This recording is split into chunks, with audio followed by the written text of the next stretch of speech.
Assalamualaikum warahmatullahi wabarakatuh. Perkenalkan, nama saya Muhammad Apis. Saya dari program studi pendidikan geografi STKIP PGRI Sumatera Barat. Di sini saya akan menjelaskan tentang hidrologi. Pengertian hidrologi. Hidrologi adalah cabang geografi bisnis yang berurusan dengan air di bumi, sorotan khusus para properties, fenomena dan distribusi air di daratan.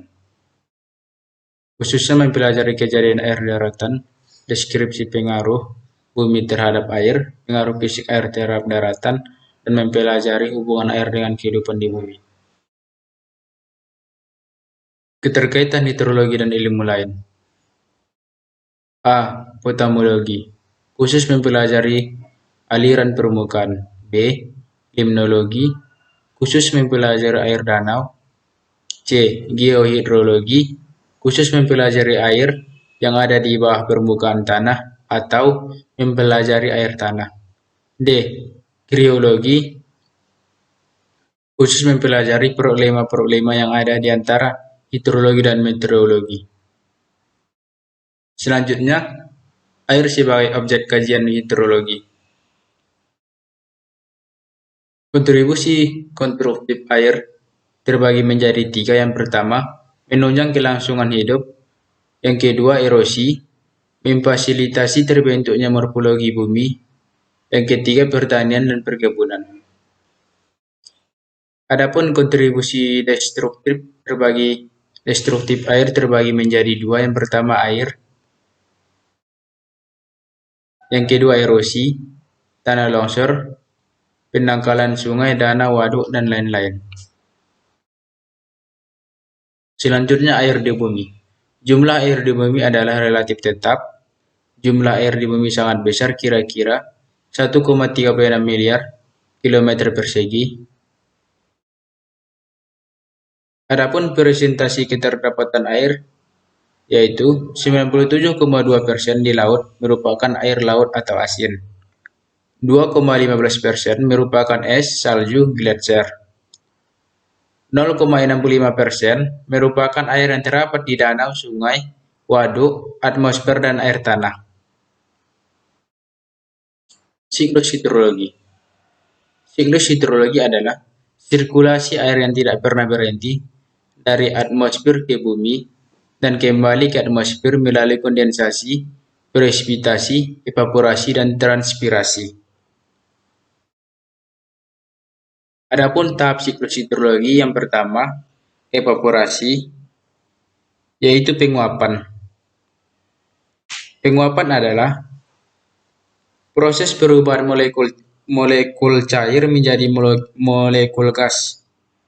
Proses penguapan ini dibantu secara alami oleh sinar matahari.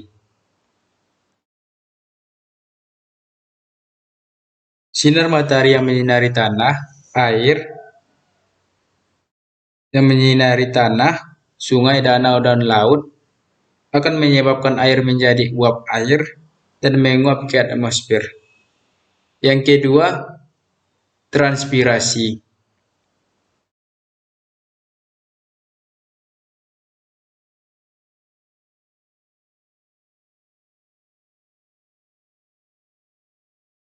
Yaitu tumbuhan menyerap air melalui akar, kemudian digunakan untuk proses fotosintesis, lalu uap air dikeluarkan melalui stomata. Yang ketiga, evapotranspirasi, yaitu gabungan antara evaporasi dan transpirasi, disebut evapotranspirasi. Jadi evapotranspirasi ini adalah penguapan air yang terjadi di permukaan bumi. Selanjutnya, sublimasi.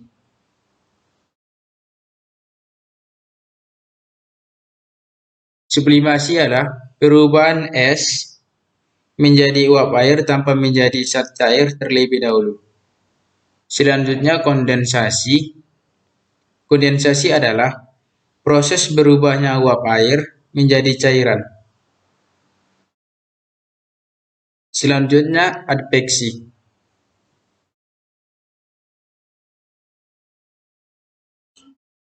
Adveksi adalah proses berpindahnya awan awan menyebar dan berpindah tempat, misalnya awan di wilayah lautan berpindah ke wilayah daratan.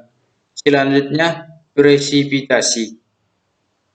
Awan yang terbuat dari titik-titik air yang telah melewati fase adveksasi, kemudian akan mengalami fase presipitasi. Presipitasi adalah proses turunnya hujan atau proses mencairnya awan akibat suhu udara yang tinggi. Selanjutnya, run-off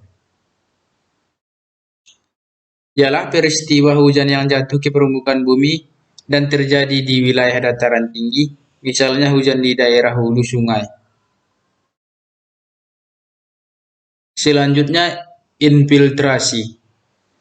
Air hujan yang jatuh ke permukaan bumi tidak seluruhnya langsung menuju ke danau, sungai, dan lautan. Maka dari itu, air yang masuk ke dalam pori-pori tanah dan menjadi air tanah ini disebut fase infiltrasi.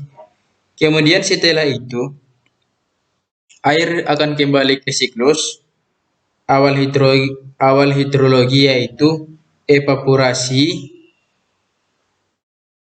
dan seterusnya. Selanjutnya, siklus hidrologi. A. Siklus hidrologi pendek atau siklus hidrologi kecil. 1. Air laut menguap menjadi uap gas karena panas matahari. Yang kedua, terjadi kondensasi dan pembentukan awan. Yang ketiga, turun hujan di permukaan laut. Seperti gambar di bawah ini, yang pertama terjadi penguapan, air menguap. Setelah air menguap, awan mengeluarkan air dan terjadilah hujan. Yang B, siklus sedang. Air laut menguap menjadi uap gas karena panas matahari. Yang kedua, terjadi kondensasi. Yang ketiga, uap bergerak oleh tiupan angin ke daratan. Yang keempat, pembentukan awan. Yang kelima, turun hujan di permukaan daratan. Yang keenam, air mengalir di sungai menuju laut kembali. C. Siklus panjang atau siklus besar. Yang pertama, air laut menguap menjadi uap gas karena panas matahari. Yang kedua, uap air mengalami sublimasi. Yang ketiga, pembentukan awan yang mengandung kristal es. Yang keempat, awan bergerak oleh tiupan angin ke darat. Yang kelima, pembentukan awan. Yang keenam, turun salju. Yang ketujuh, pembentukan gletser. Yang kedelapan, gletser mencair membentuk aliran sungai. Yang kesembilan, air mengalir di sungai menuju daratan kemudian pergi ke laut. Siklus hidrologi. Pemanasan air samudera oleh sinar matahari merupakan kunci proses. Siklus hidrologi tersebut dapat berjalan secara kontinu, seperti gambar di bawah ini. Selanjutnya, pengenalan istilah-istilah hidrologi.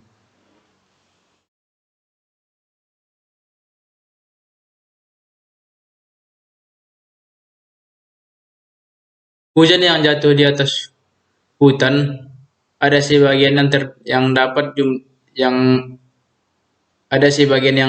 dapat jatuh langsung di lantai hutan melalui sela-sela tajuk. Bagian hujan ini disebut rockfall. Simpanan intersepsi ada batasnya. Kelebihannya akan segera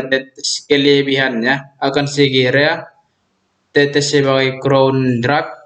Setelah flow adalah aliran air hujan yang lewat batang. Besar kecilnya stem flow dipengaruhi oleh struktur batang dan kekasaran kulit batang pohon.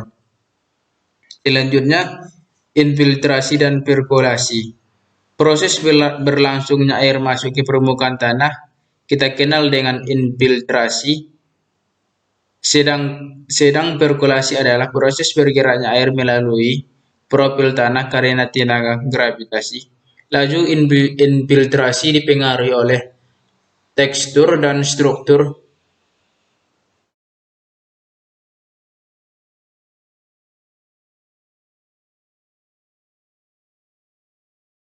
kelangsungan tanah, kadar materi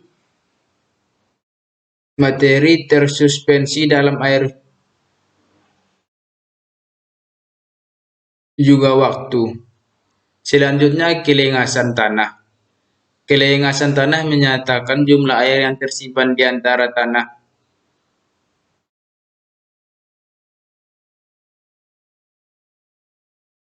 Sekianlah hasil presentasi saya. Apabila ada kata-kata yang salah, mohon dimaklumi. Saya akhiri dengan wassalamualaikum warahmatullahi wabarakatuh.